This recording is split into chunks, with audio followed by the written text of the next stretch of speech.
여러분 안녕하십니까? 미국 공화당 대선 후보인 트럼프 전 대통령 피격 소식이 전 세계적으로 파장을 일으키고 있습니다. 피격 상황에 대한 여러 추측과 해석이 나오는 가운데 공화당 측은 바이든 정부의 경호 책임론을 부각시키고 있습니다. 저격범이 트럼프와 불과 120m 떨어진 곳에 있었고 옥상 위에서 움직이는 걸 봤다는 증언까지 나왔는데 왜 미리 막지를 못했냐는 거죠. 당시 상황을 김희용 기자가 짚어봤습니다. 트럼프 연설 진행 중 카메라 렌즈가 급격하게 흔들리기 시작합니다. 총을 가진 사람이 옥상 위에 있다고 한 남자가 다급하게 소리칩니다.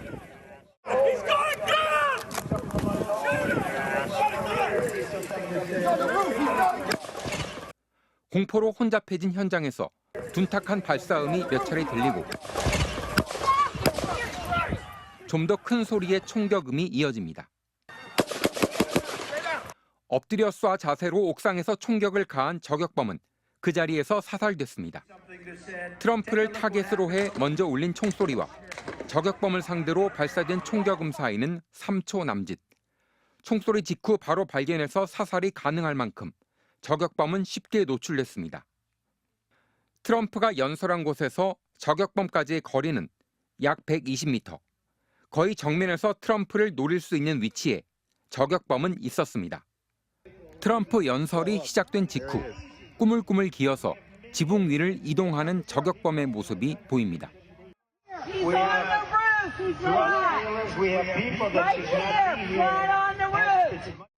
총격 직전에 이미 옥상에 수상한 사람이 있는 걸 보고 신고했다는 증언도 나왔습니다.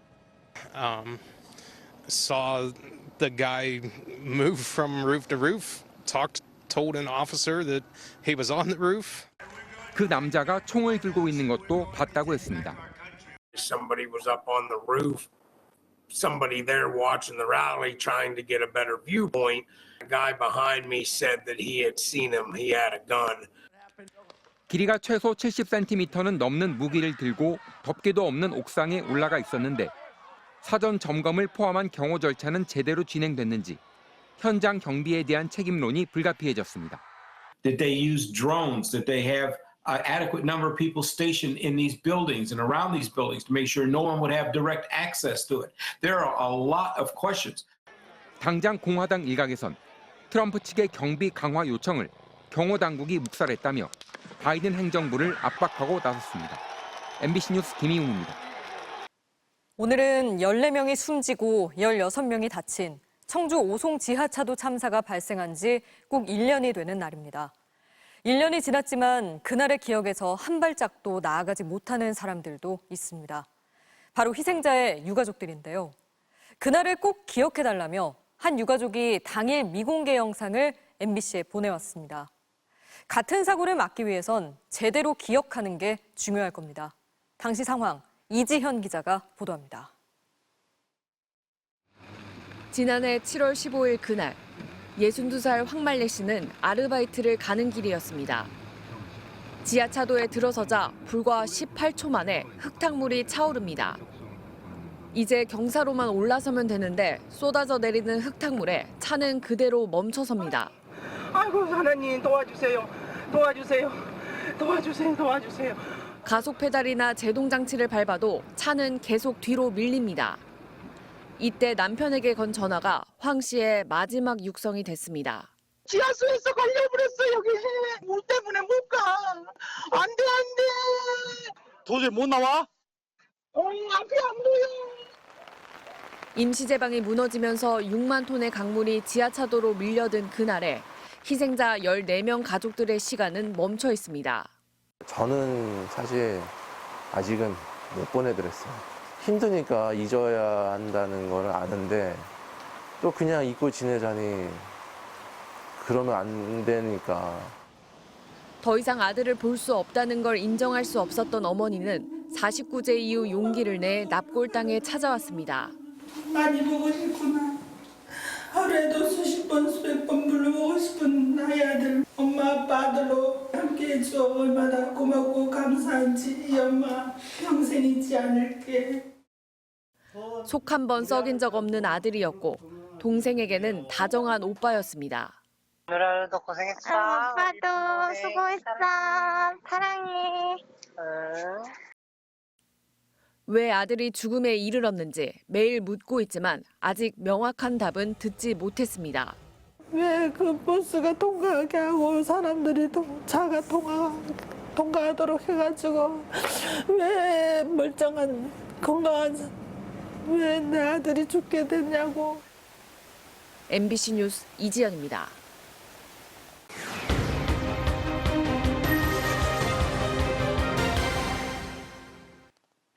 내 아이가 동급생에게 성폭력을 당했는데 가해자와 같은 교실에서 공부하고 역으로 가해자로 몰리기까지 한다면 어떨까요?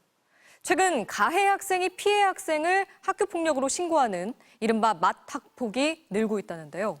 제보는 MBC 고병찬 기자입니다. 경기도 평택의 한 중학교 1학년 여학생은 지난 5월 같은 반 남학생한테 문자 메시지를 받았습니다. 내일 네 신체 부위를 만져봐야겠다. 너네 집 갈 테니 같이 자자.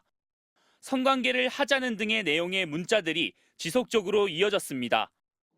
급기야 이 남학생이 학교 탈의실과 복도에서 여학생의 특정 신체 부위를 만지는 일이 벌어졌다며 여학생은 학교폭력으로 신고했습니다. 메시지 본 순간에도 제가 그 기분이 잊혀지질 않아서 너무 큰 충격을 받았어요. 힘이 들었어요. 여학생은 학교폭력 신고를 한 뒤 남학생과 분리 조치를 해달라고 학교에 요청했지만 받아들여지지 않았습니다. 여학생이 학폭 신고를 하자 같은 날 남학생이 자신도 학폭을 당했다면서 이른바 맞학폭으로 여학생을 신고한 겁니다. 자신도 성희롱적인 말을 듣고 옆구리도 찔렸다는 주장이었습니다. 그러자 학교는 학폭 심의 결과가 나올 때까지 남학생에게 조치를 취할 수 없다고 선을 그었습니다. 둘 다 이제 가해자 피해자가 이렇게 된 상황이라 이 학생만 저희가 이제 보호를 해줄 수 없는 부분이고 이 학생 보호를 해줘야 되잖아요. 결국 사건 발생 보름 만에 학교에 나갔다 교실에서 남학생을 마주친 여학생은 등교를 포기했습니다. 불안장애로 정신과 치료도 받고 있습니다. 그 마주친 이후에 방에서 나오질 않고 틀어박혀 있고 팔에도 자해를 한 흔적들이 있어서 심지어 성폭행 피해자도 피해자 부모인데 저희가 이제 전학을 가야 될 상황이 생겼어요. 학교폭력 가해자로 신고되면 이렇게 맞학폭으로 주장하는 게 대응 공식처럼 퍼지고 있습니다. 학폭에서 유리한 지점을 차지하고 학교에서 분리조치 등에 대응하기 위한 그런 악의적인 수단으로 악용되는. 결국 자신도 학폭을 당했다는 남학생의 주장은 교육청 학폭위에서 인정되지 않았습니다. 경찰은 남학생을 미성년자 강제추행 혐의로 입건해 가정법원으로 넘겼습니다.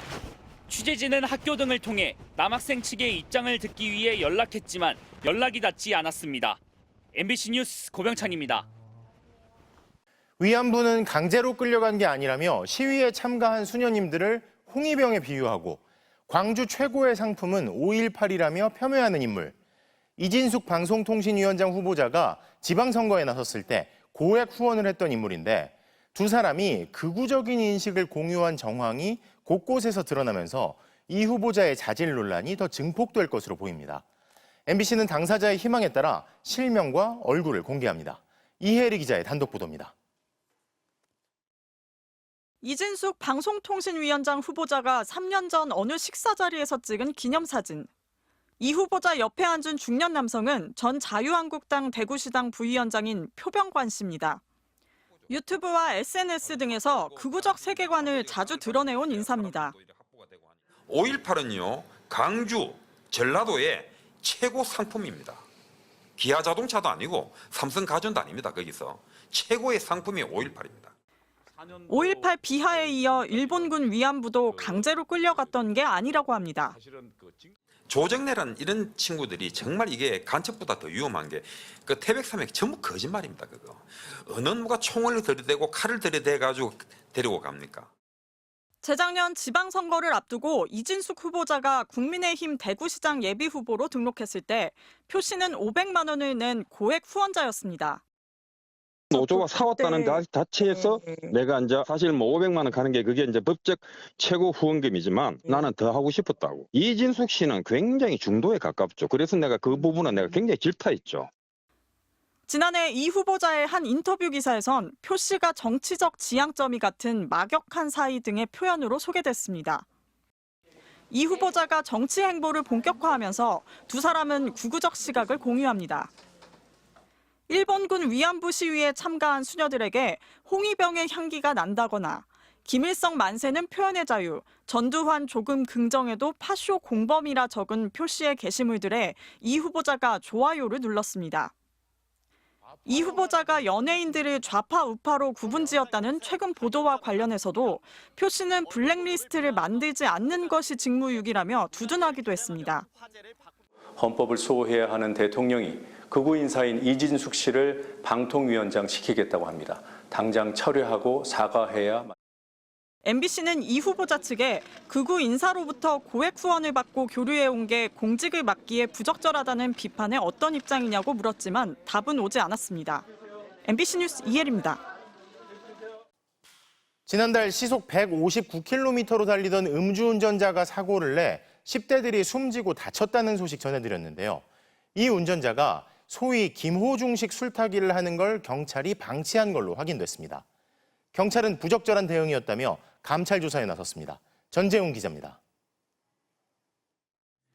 골목을 빠져나오던 차량이 시속 159km로 질주하던 스포츠카에 들이받쳐 뒹굽니다. 경찰을 타고 있던 10대 피해 운전자는 숨졌고 함께 타고 있던 10대는 지금도 치료를 받고 있습니다. 그런데 당시 현장에 출동한 경찰은 가해자인 스포츠카 운전자의 음주 측정을 바로 하지 않은 것으로 확인됐습니다. 술을 마신 것을 파악했지만 가해자가 병원에서 치료를 받으며 체혈 조사를 하겠다는 말을 믿은 겁니다. 운전자가 좀 많이 다쳤다고 생각을 한 모양이에요. 그렇게 판단을 한 모양이에요. 그래서 약간 시차를 두고 병원에 가더라도 뭐 측정할 수 있겠다 이렇게 판단을 하고.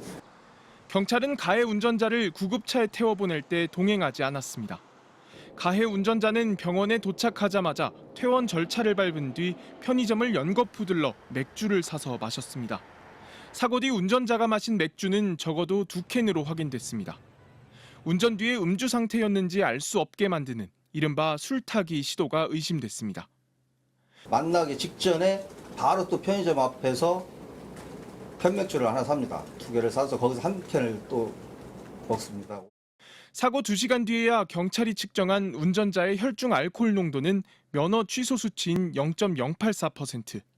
하지만 운전자의 술타기로 인해 혈중 알코올 농도는 0.051%로 다시 추산됐고 검찰은 유죄 입증을 위해 면허 정지 수준인 0.036%로 최종 기소했습니다.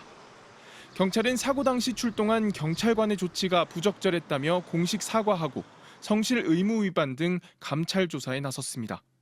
MBC 뉴스 전재웅입니다.